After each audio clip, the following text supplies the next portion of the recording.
అందరికి నమస్కారం అండి. ఈ రోజు మనకి 130 kVSS లో ఒకే టవర్ మీద మనకి మల్టిపుల్ ఫీడర్స్ వెళ్తా ఉన్నాయి.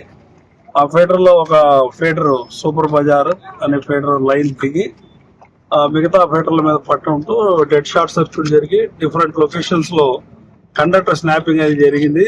ఒక 6 చోట్ల వెంటనే సిబ్బంది మొత్తం కూడా అప్రమత్తం అయ్యి ఇమ్మీడియట్ గా ఫీల్డ్ లోకి రావటము, అలాగే అందుబాటులో ఉన్న మిగతా 132 kV నల్లబాడి ఎస్ఎస్ నుంచి కూడా సప్లైని కొన్ని సబ్ స్టేషన్ నల్ల చెరువు సబ్ స్టేషన్ కి, అదేవిధంగా సూపర్ బజార్ ఎస్ఎస్ కి అటు బ్రాడీపేట నుంచి సప్లై అవకాశం ఉన్న చోటల్లా సప్లైని ఇస్తూ ప్రజలకు వినియోగదారులకు ఎటువంటి అసౌకర్యం లేకుండా ఇక్కడ ఏదైతే 6 లొకేషన్ లో లైన్ తెగిపడిందో దాన్ని ఇమీడియట్ గా రెక్టిఫై చేసే కార్యక్రమంలో ఉన్నాము. అదే సమయంలో ఎమ్మెల్యే గారు కూడా, స్థానికంగా ఉన్న ఎమ్మెల్యే గారు కూడా దీనిపైన విచారణ జరిపి వారు కూడా క్షేత్రస్థాయికి వచ్చి పనులు ఎలా జరుగుతున్నాయని కూడా గమనించిన తర్వాత, ఇక్కడ జరుగుతున్న పని చూసిన తర్వాత ఎమ్మెల్యే గారు కూడా సంతృప్తి వ్యక్తపరిచిన ఈ సందర్భంలో మరి సప్లై అనేది మేము యుద్ధ ప్రాతిపదిక మీద పనిచేసి సప్లై ఇస్తామని వినియోగదారులకు జరిగినటువంటి ఈ అంతరాయానికి చింతిస్తూ వారిని సహకరించవలసిందిగా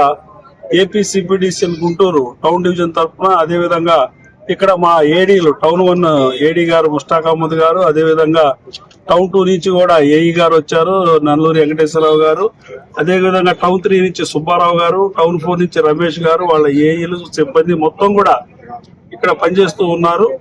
అతి త్వరలోనే మేము సప్లై కూడా రీస్టోర్ చేస్తాము. Thank you.